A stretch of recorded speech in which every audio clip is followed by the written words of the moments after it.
Pernahkah kalian membayangkan menerima tagihan puluhan juta rupiah untuk sebuah pesta yang bahkan tidak pernah kalian setujui?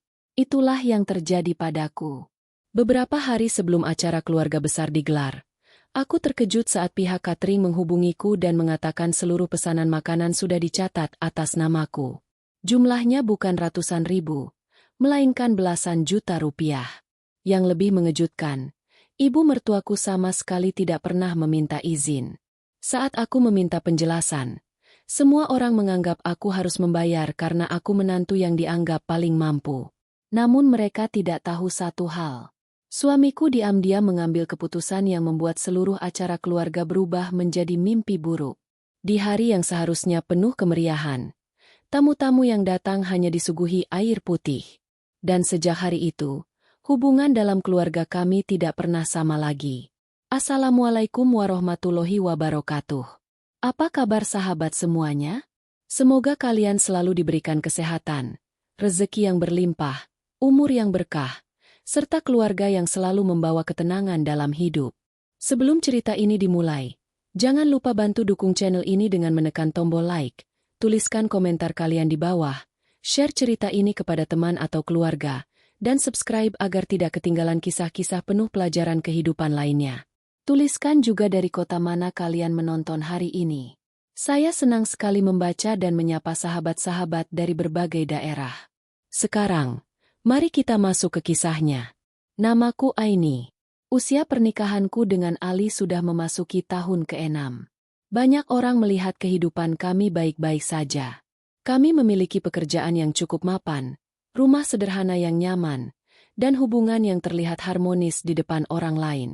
Namun di balik itu semua, ada satu hal yang selalu berusaha kuhadapi dengan sabar, yaitu sikap ibu mertuaku, Bu Ratih. Sejak awal menikah, aku sering merasa bahwa keberadaanku di keluarga suami lebih dihargai karena penghasilanku daripada karena diriku sendiri. Setiap kali ada acara keluarga, entah ulang tahun, syukuran, atau pertemuan besar, aku hampir selalu menjadi orang yang diharapkan membantu biaya. Aku tidak keberatan membantu selama aku dimintai pendapat dan memang mampu.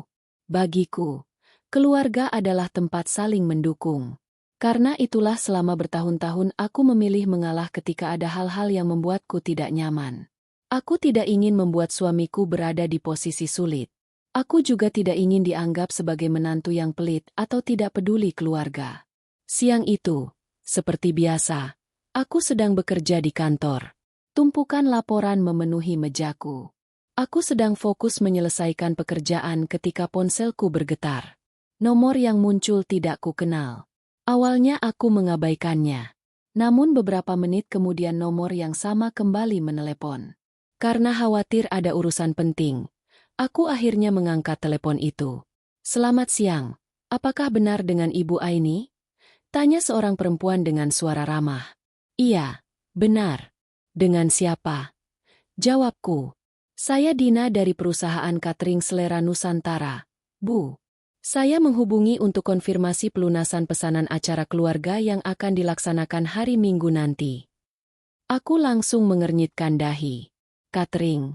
Tanyaku bingung. Iya, Bu. Pesanan atas nama keluarga Ibu Ratih.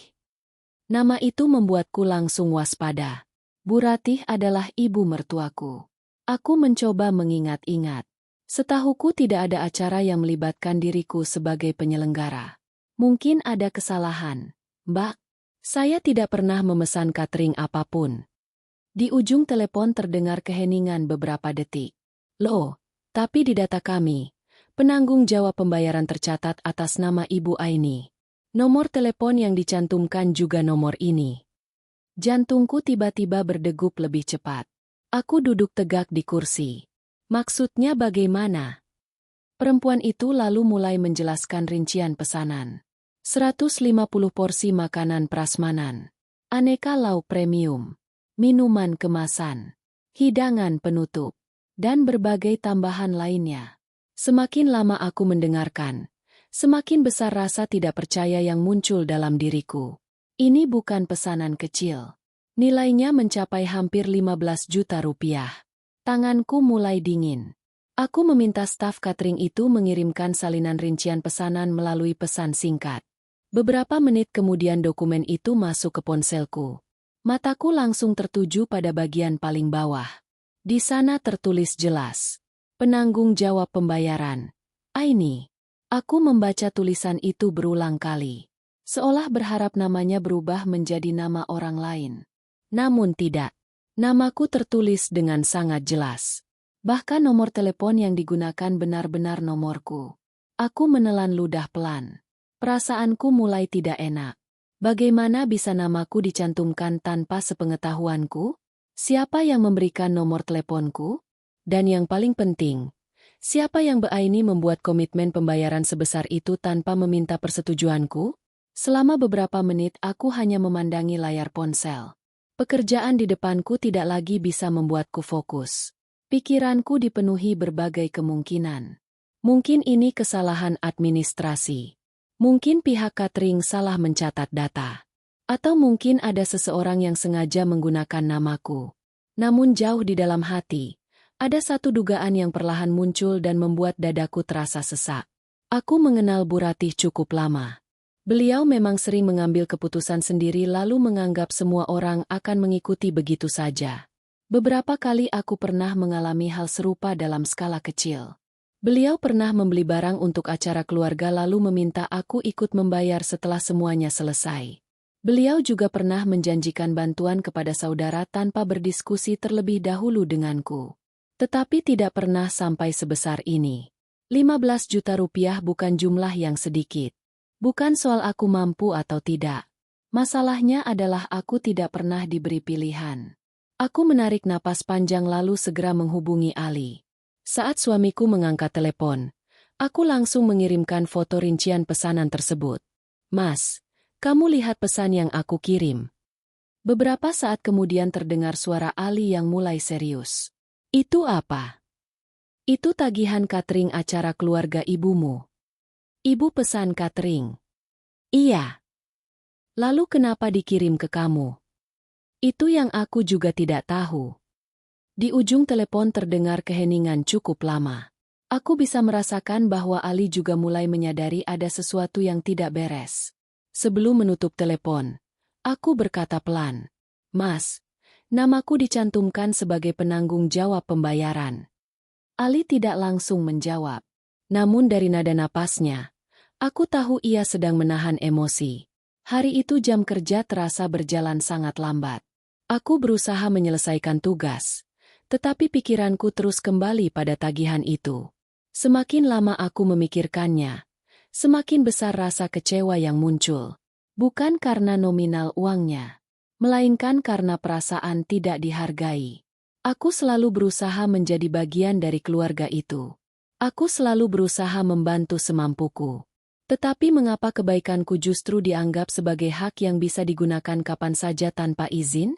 Saat matahari mulai tenggelam dan jam kerja berakhir, aku melangkah keluar kantor dengan perasaan yang jauh lebih berat daripada biasanya. Aku belum tahu bahwa malam itu akan menjadi awal dari konflik terbesar yang pernah terjadi dalam keluargaku. Dan aku sama sekali tidak menyangka, sebuah tagihan catering yang menggunakan namaku tanpa izin akan berakhir dengan peristiwa memalukan yang dikenang seluruh keluarga selama bertahun-tahun. Sepanjang perjalanan pulang, suasana di dalam mobil terasa sangat sunyi.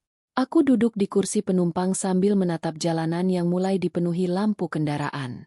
Di sampingku, Ali mengemudi tanpa banyak bicara. Sesekali ia menggenggam setir lebih erat dari biasanya. Tanda bahwa ada sesuatu yang sedang ditahannya. Aku mengenal suamiku dengan baik.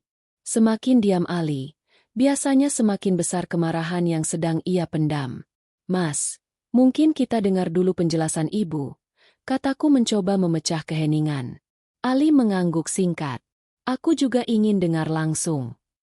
Namun nada suaranya terdengar dingin. Sesampainya di rumah mertua, suasana terlihat ramai. Beberapa saudara sudah datang untuk membantu persiapan acara keluarga yang akan dilaksanakan 2 hari lagi. Di teras rumah tampak tumpukan kursi sewaan. Di ruang tamu, beberapa bibi sedang sibuk membahas susunan acara. Saat melihat kami datang, Bu Ratih tersenyum lebar.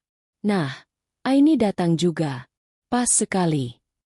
Aku berusaha membalas senyum itu meski hatiku tidak tenang. Setelah para tamu lain sibuk dengan urusan masing-masing, Ali mengajak ibunya berbicara di ruang keluarga. Aku ikut duduk di sana. Bu Ratih tampak santai seperti tidak ada masalah apapun. "Ibu," kata Ali pelan, "aku mau tanya soal catering." "Oh, catering," jawab Bu Ratih ringan. "Iya. Ibu sudah pesan yang bagus. Keluarga besar datang dari banyak kota. Masa disuguhi makanan biasa?" Aku saling berpandangan dengan Ali. Beliau menjawab seolah persoalannya hanya soal menu makanan. Padahal masalah utamanya jauh lebih besar. Aku lalu mengeluarkan ponsel dan menunjukkan rincian pesanan. "Bu, kenapa nama saya dicantumkan sebagai penanggung jawab pembayaran?" Bu Ratih melihat layar ponselku sekilas. Lalu menjawab dengan santai. "Ya karena nanti yang bayar kamu." Kalimat itu diucapkan begitu saja. Tanpa rasa bersalah. Tanpa meminta maaf. Tanpa merasa ada yang salah. Dadaku langsung terasa sesak. "Bu, saya tidak pernah menyetujui pesanan ini." "Iya, tapi kan kamu mampu." Jawaban itu membuatku terdiam beberapa detik.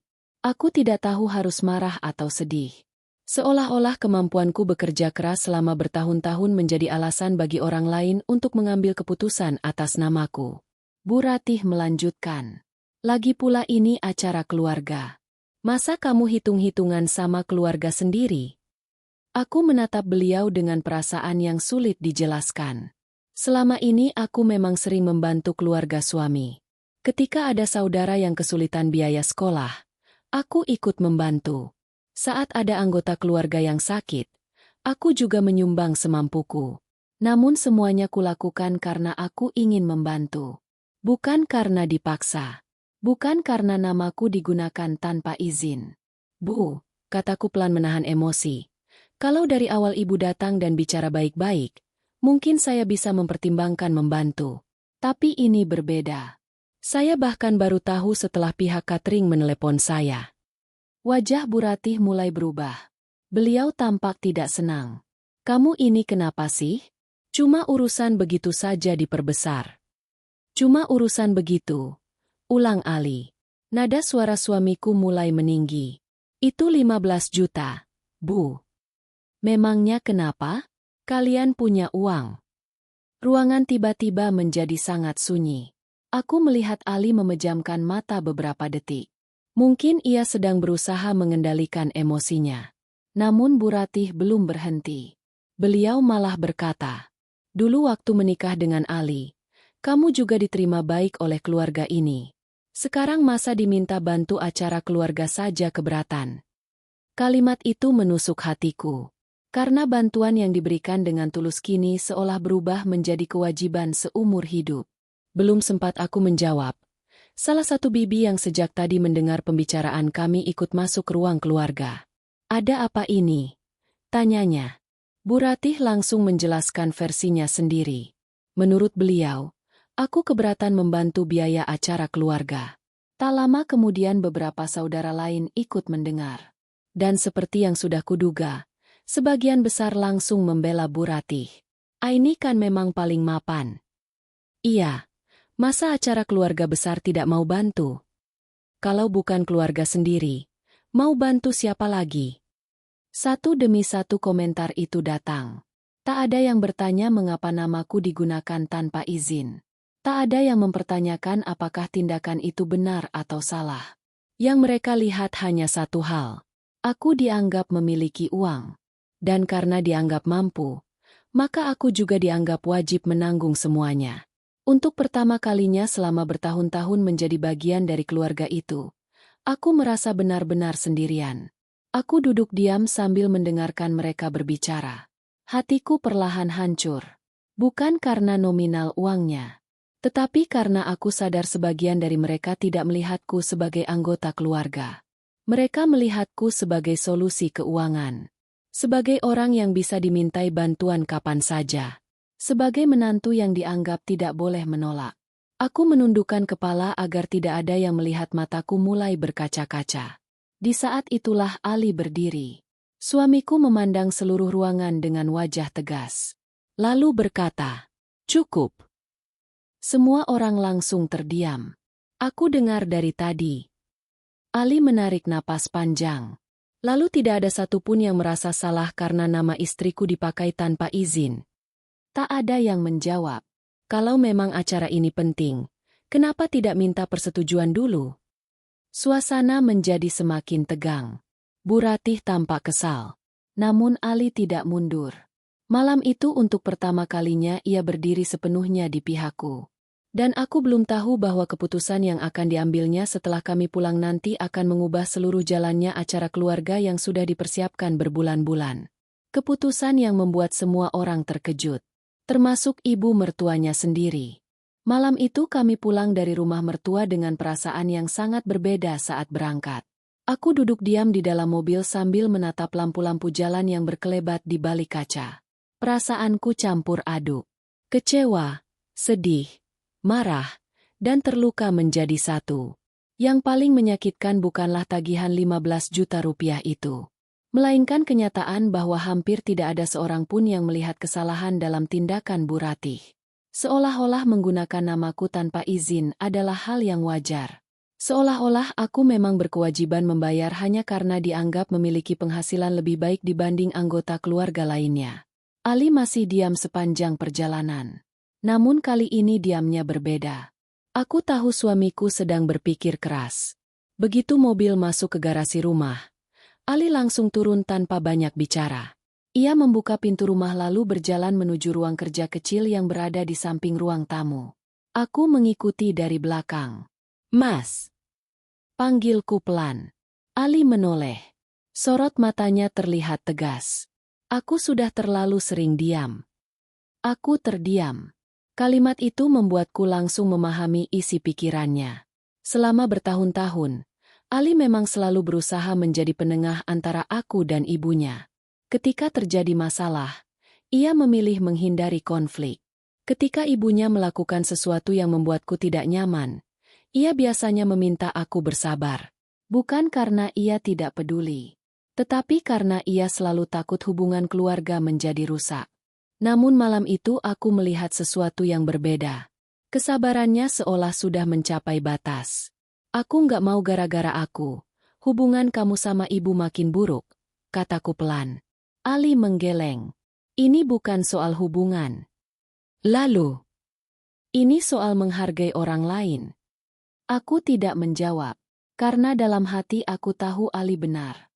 Selama ini aku terus berusaha menjaga perasaan semua orang. Tetapi tidak banyak yang berusaha menjaga perasaanku. Ali lalu membuka kembali rincian pesanan catering yang ada di ponselku. Ia membacanya dengan teliti. Semakin lama ia membaca, wajahnya semakin serius. "Ada kontrak yang kamu tanda tangani?" "Tidak ada." "Ada bukti persetujuan dari kamu?" "Tidak ada." "Ada transfer uang muka dari rekeningmu?" "Juga tidak ada."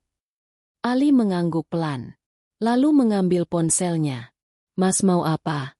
tanyaku. "Menelepon catering." Jantungku langsung berdebar. "Mas." Namun Ali sudah lebih dulu menekan nomor yang tertera di rincian pesanan. Beberapa saat kemudian panggilannya tersambung.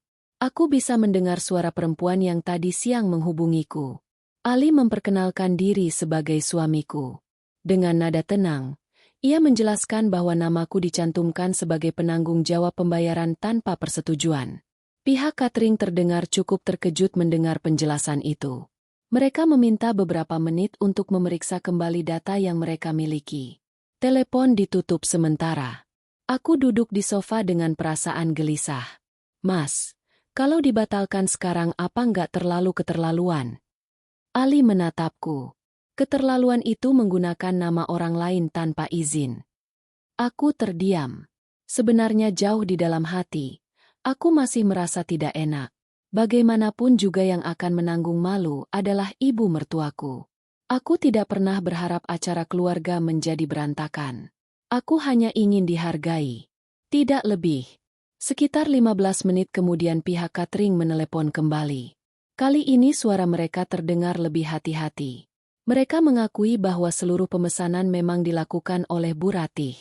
Namun saat ditanya siapa yang akan bertanggung jawab atas pembayaran, nama dan nomor teleponku yang diberikan. Tapi kami tidak memiliki surat persetujuan atau tanda tangan dari Ibu Aini, kata staf catering tersebut. Ali mengangguk. Karena memang tidak pernah ada. Setelah berbicara cukup lama, akhirnya pihak catering mengambil keputusan. Karena belum ada pembayaran uang muka dan tidak ada dokumen resmi yang mengikat atas namaku, pesanan masih bisa dibatalkan. Aku langsung menatap Ali. Suamiku menarik napas panjang, lalu mengucapkan kalimat yang membuatku membeku. Kalau begitu, kami batalkan pesanannya. Ruangan mendadak terasa sunyi. Meskipun sudah menduganya, aku tetap terkejut saat mendengar keputusan itu benar-benar diucapkan. Pihak catering meminta konfirmasi sekali lagi. Dan Ali tetap pada keputusannya. Beberapa menit kemudian, pembatalan resmi dilakukan. Telepon ditutup. Aku dan Ali sama-sama terdiam. Tak ada yang berbicara selama beberapa saat. Aku bisa merasakan campuran rasa lega dan takut dalam diriku.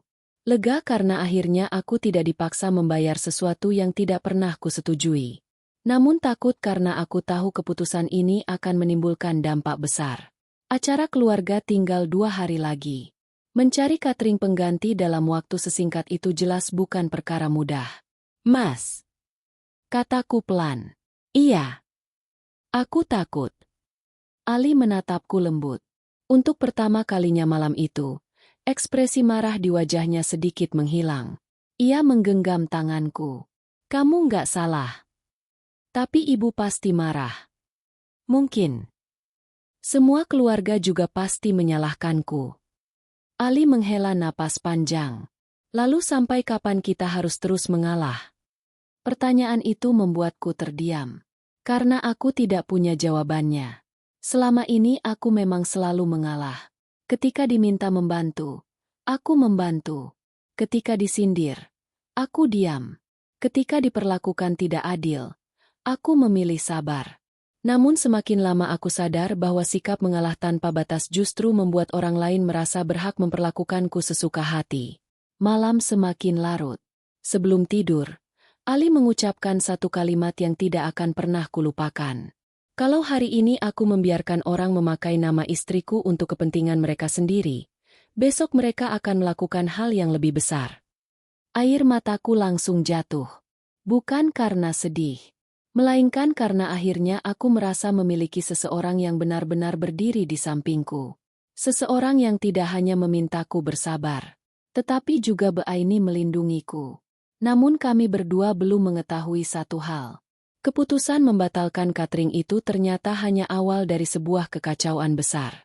Karena di rumah Bu Ratih, persiapan pesta keluarga terus berjalan dengan penuh percaya diri. Undangan sudah datang dari berbagai kota. Kursi dan tenda sudah terpasang. Semua orang yakin acara itu akan menjadi pertemuan keluarga paling meriah tahun ini. Dan tidak seorang pun menyadari bahwa pada hari H nanti, tidak akan ada satupun makanan yang tersaji di meja makan. Bahkan satu piring pun tidak. Hari yang ditunggu-tunggu akhirnya tiba. Sejak pagi, rumah Bu Ratih sudah ramai oleh suara orang-orang yang datang dari berbagai daerah. Beberapa saudara yang tinggal di luar kota bahkan sudah menginap sejak malam sebelumnya. Halaman rumah dipenuhi kendaraan. Tenda yang dipasang di depan rumah terlihat megah. Kursi-kursi tertata rapi. Di sudut halaman, meja panjang sudah disiapkan untuk tempat hidangan prasmanan. Semua terlihat sempurna. Setidaknya dari luar. Pagi itu aku dan Ali memilih tetap berada di rumah. Setelah kejadian beberapa hari sebelumnya, kami merasa lebih baik menjaga jarak terlebih dahulu. Aku masih berharap Bu Ratih berhasil menemukan solusi lain. Mungkin beliau memesan catering baru. Mungkin ada keluarga yang membantu menanggung biaya. Atau mungkin acara diubah menjadi lebih sederhana. Apapun itu, aku berharap tidak terjadi hal buruk. Namun sekitar pukul 9 pagi, ponsel Ali mulai menerima beberapa pesan. Pesan pertama datang dari sepupunya.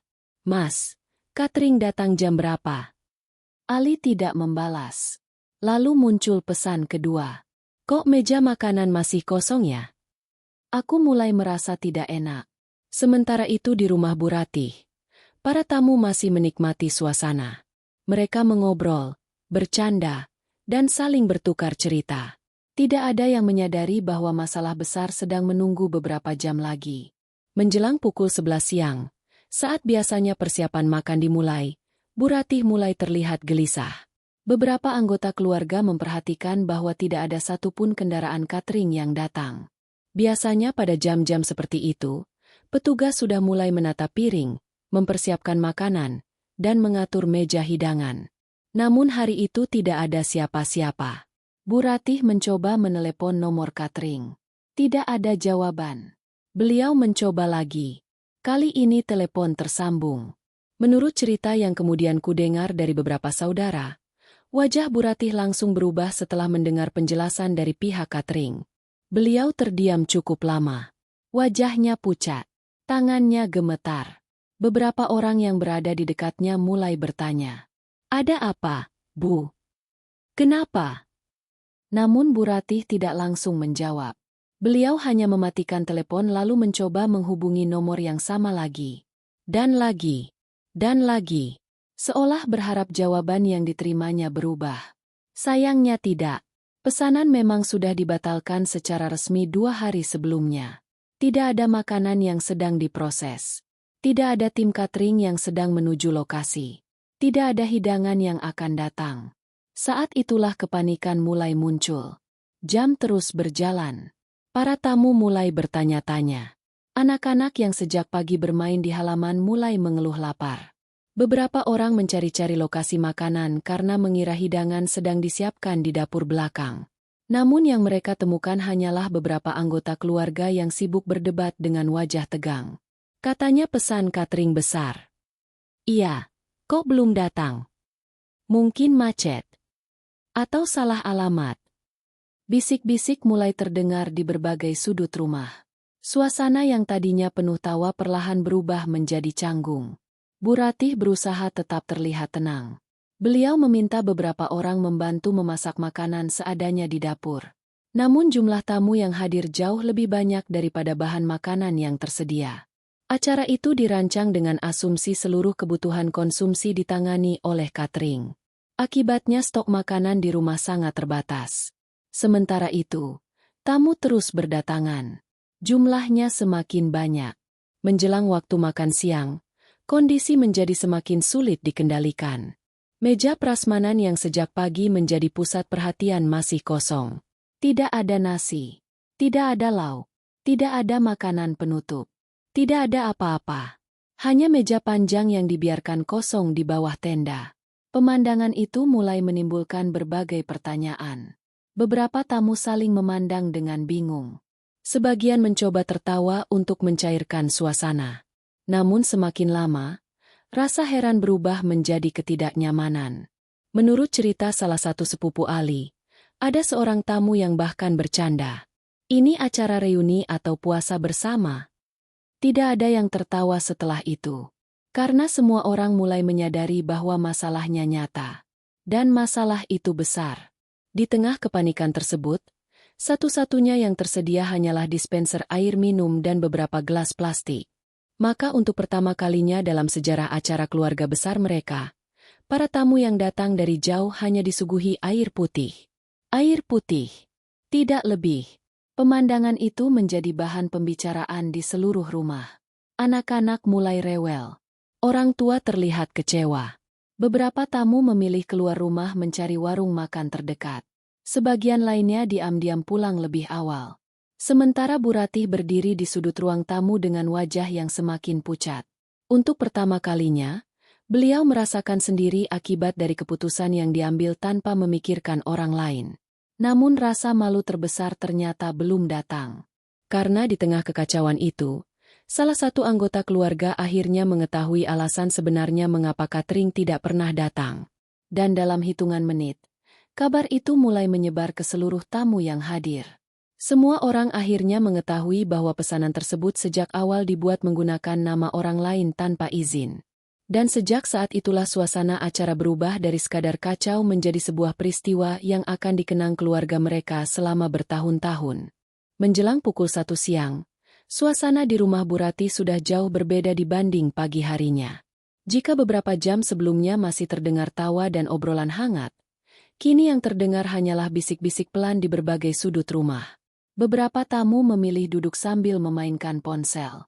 Sebagian lainnya berdiri di dekat pagar sambil menunggu kepastian. Anak-anak yang sejak pagi berlarian mulai merengek karena lapar. Sementara para orang tua terlihat semakin tidak nyaman. Meja prasmanan yang seharusnya dipenuhi aneka hidangan masih kosong.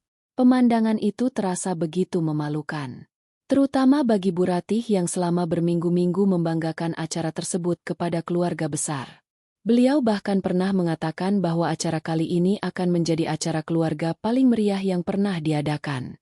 Namun kenyataannya justru berbalik 180 derajat.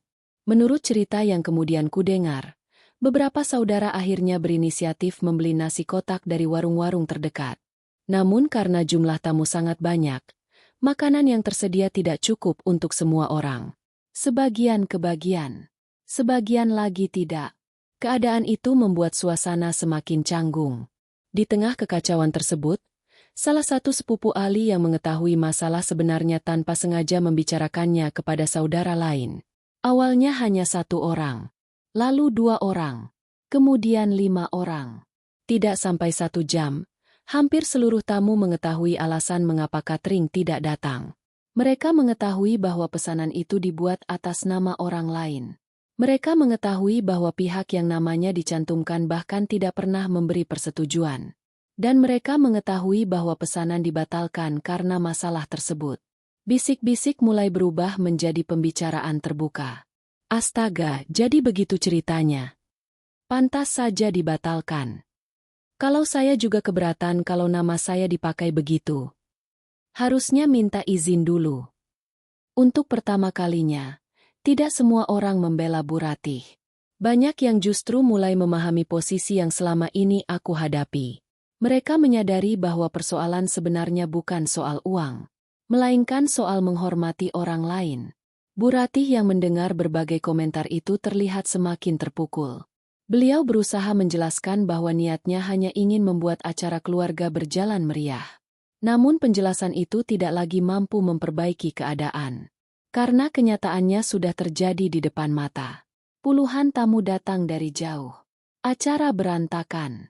Dan penyebabnya bukan karena kekurangan biaya, melainkan karena keputusan yang diambil tanpa persetujuan orang yang harus menanggungnya. Menjelang sore, satu persatu tamu mulai pulang. Tidak ada suasana hangat seperti yang diharapkan. Tidak ada foto keluarga besar yang penuh senyum. Tidak ada kenangan indah. Yang tersisa hanyalah rasa kecewa dan pembicaraan yang terus berlanjut bahkan setelah mereka meninggalkan rumah. Sementara itu, aku dan Ali masih berada di rumah. Kami tidak datang ke acara tersebut. Bukan karena ingin mempermalukan siapapun. Kami hanya tidak ingin memperkeruh keadaan. Sekitar pukul 6 sore, saat aku sedang menyiapkan makan malam sederhana, ponsel Ali berdering. Nama yang muncul di layar membuat kami sama-sama terdiam. Ibu. Ali menatap layar beberapa detik sebelum akhirnya mengangkat telepon. Aku bisa mendengar suara Bu Ratih dari tempat dudukku. Suara yang biasanya tegas kini terdengar lemah. Bahkan sedikit bergetar. Ali. Tidak ada kemarahan di sana. Tidak ada nada tinggi. Yang terdengar justru kelelahan. Iya, Bu. Beberapa detik berlalu tanpa suara. Lalu Bu Ratih mulai menangis. Aku menunduk. Jujur saja. Mendengar tangisan itu membuat hatiku ikut terasa berat. Bagaimanapun juga, beliau tetap ibu dari suamiku. Beliau tetap orang yang pernah kuusahakan untuk kuhormati selama bertahun-tahun. Acaranya hancur. Suara Bu Ratih terdengar pecah. Tamu-tamu pulang dengan kecewa. Ali memejamkan mata. Namun ia tidak memotong pembicaraan ibunya. Beliau terus berbicara. Tentang rasa malu yang dirasakan. Tentang pandangan keluarga besar. Tentang berbagai komentar yang diterimanya sepanjang hari. Setelah cukup lama mendengarkan, akhirnya Ali berbicara. Dengan suara tenang. Tanpa membentak. Tanpa marah. Namun setiap kata yang keluar terdengar sangat tegas. Bu. Iya. Yang membuat acara ini gagal bukan karena catering dibatalkan. Bu Ratih terdiam. Yang membuat acara ini gagal adalah karena ibu memakai nama orang lain tanpa izin. Hening. Tidak ada jawaban. Untuk beberapa saat yang terdengar hanya suara napas di ujung telepon. Ali melanjutkan. Kalau sejak awal ibu datang dan bicara baik-baik, mungkin semuanya berbeda. Air mataku mulai menggenang. Karena untuk pertama kalinya, seseorang mengucapkan kalimat yang selama ini ingin sekali kusampaikan. Bukan soal uang, bukan soal catering, bukan soal pesta, melainkan soal penghargaan. Tentang bagaimana seseorang berhak dimintai izin sebelum dibebani tanggung jawab atas namanya. Di ujung telepon, Bu Ratih kembali menangis. Namun kali ini beliau tidak membantah. Tidak menyalahkan siapapun. Tidak menyebut namaku. Tidak menyalahkan Ali. Beliau hanya menangis. Dan dari tangisan itu, untuk pertama kalinya, Ali merasa ibunya benar-benar memahami kesalahan yang telah dilakukan. Malam itu telepon berakhir tanpa pertengkaran, tanpa teriakan, tanpa tuduhan. Namun setelah telepon ditutup, aku dan Ali sama-sama tahu bahwa sebuah perubahan besar sedang terjadi. Karena untuk pertama kalinya sejak semua masalah ini dimulai, Bu Ratih tidak lagi mencari siapa yang harus disalahkan. Beliau mulai melihat kesalahannya sendiri. Dan beberapa minggu kemudian, sesuatu yang tidak pernah kubayangkan sebelumnya akhirnya terjadi. Sesuatu yang selama 6 tahun pernikahanku hampir mustahil kudengar dari mulut ibu mertuaku. Sebuah permintaan maaf yang tulus. 3 minggu berlalu sejak acara keluarga yang berakhir memalukan itu. Selama 3 minggu itu pula suasana terasa berbeda. Rumah kami jauh lebih tenang. Tidak ada telepon dari keluarga besar. Tidak ada sindiran. Tidak ada pesan bernada menyalahkan. Awalnya aku mengira badai sudah berlalu. Namun jauh di dalam hati, aku tahu masih ada sesuatu yang belum selesai. Hubunganku dengan Bu Ratih memang tidak sedang bertengkar secara terbuka. Tetapi ada luka yang belum benar-benar sembuh. Luka karena merasa tidak dihargai. Luka karena selama bertahun-tahun aku berusaha menjadi menantu yang baik, tetapi seringkali kebaikanku dianggap sebagai kewajiban. Suatu sore, ketika aku sedang menyiram tanaman di halaman rumah, sebuah mobil berhenti di depan pagar. Aku mengangkat kepala, dan seketika terdiam. Bu Ratih turun dari mobil seorang diri. Jantungku langsung berdebar. Selama 6 tahun menikah dengan Ali, beliau hampir tidak pernah datang ke rumah kami tanpa alasan tertentu. Apalagi datang sendirian. Aku segera membuka pagar. Silakan masuk, Bu. Beliau hanya mengangguk pelan. Tidak seperti biasanya. Tidak ada senyum lebar. Tidak ada cerita panjang. Tidak ada sikap yang selalu ingin terlihat paling benar. Wajahnya justru terlihat lelah. Aku mempersilakan beliau duduk di ruang tamu. Tak lama kemudian Ali yang baru pulang kerja juga masuk ke rumah. Saat melihat ibunya duduk di sana, ia terlihat cukup terkejut. "Ibu." Bu Ratih menatap putranya beberapa saat, lalu berkata pelan, "Ibu mau bicara." Nada suaranya berbeda. Sangat berbeda. Tidak ada kesan memerintah. Tidak ada nada tinggi. Tidak ada sikap yang selama ini sering membuat orang lain segan. Aku duduk diam sambil menunggu. Beberapa detik berlalu. Lalu sesuatu yang tidak pernah kubayangkan sebelumnya akhirnya terjadi. Bu Ratih menoleh kepadaku. Matanya mulai berkaca-kaca. "Aini." Aku menatap beliau. "Iya, Bu." Beliau menarik napas panjang, seolah sedang mengumpulkan kebeainian. Kemudian dengan suara bergetar, beliau berkata, "Maafkan Ibu." Aku membeku. Ali juga tampak terdiam. Ruang tamu mendadak sunyi. Selama bertahun-tahun aku mengenal beliau, mungkin inilah pertama kalinya aku mendengar kata-kata itu keluar dari mulutnya. "Maaf karena Ibu memakai namamu tanpa izin." Air mataku mulai menggenang. Namun aku tetap diam. Membiarkan beliau melanjutkan. "Ibu pikir waktu itu kamu pasti mau membantu." Beliau menunduk. Tapi Ibu salah. Tangannya saling menggenggam erat. Ibu terlalu sering menganggap bantuan orang lain sebagai sesuatu yang pasti. Suara Bu Ratih mulai bergetar. Ibu tidak sadar kalau selama ini banyak keputusan yang ibu ambil tanpa memikirkan perasaan orang lain. Aku bisa melihat penyesalan yang tulus di wajahnya. Bukan penyesalan karena acara keluarga gagal. Bukan penyesalan karena menjadi bahan pembicaraan. Melainkan penyesalan karena akhirnya menyadari kesalahan yang selama ini tidak pernah ia akui. Ali duduk di samping ibunya. Untuk pertama kalinya sejak semua masalah itu terjadi, tidak ada kemarahan di wajahnya. Hanya ada kelegaan. Bu Ratih lalu melanjutkan. Hari itu ibu malu sekali. Beliau tersenyum pahit. Tapi mungkin ibu memang perlu merasakan malu supaya bisa belajar. Kalimat itu membuatku terdiam. Karena terkadang hidup memang mengajarkan pelajaran melalui cara yang paling tidak nyaman. Aku memandang wajah wanita yang selama ini sering membuatku menangis diam-diam. Wanita yang pernah membuatku merasa tidak diterima. Wanita yang pernah membuatku mempertanyakan apakah aku akan pernah dianggap sebagai keluarga. Namun di hadapanku saat itu, aku tidak lagi melihat sosok yang sama. Aku melihat seseorang yang sedang berusaha berubah. Dan itu tidak mudah. Mengakui kesalahan membutuhkan keberanian yang jauh lebih besar daripada menyalahkan orang lain. Aku mengusap air mata yang akhirnya jatuh. Lalu tersenyum pelan.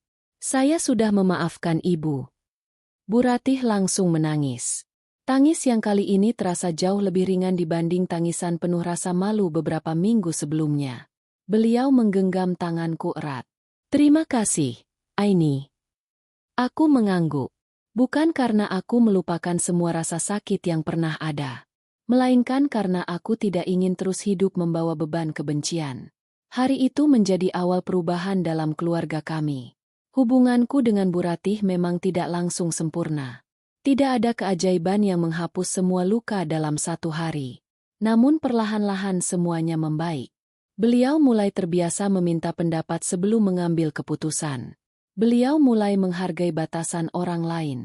Dan yang paling penting, beliau mulai melihatku sebagai anggota keluarga, bukan sebagai seseorang yang hanya dicari saat dibutuhkan. Beberapa bulan kemudian, ketika ada acara keluarga berikutnya, Bu Ratih datang ke rumah sambil membawa buku catatan.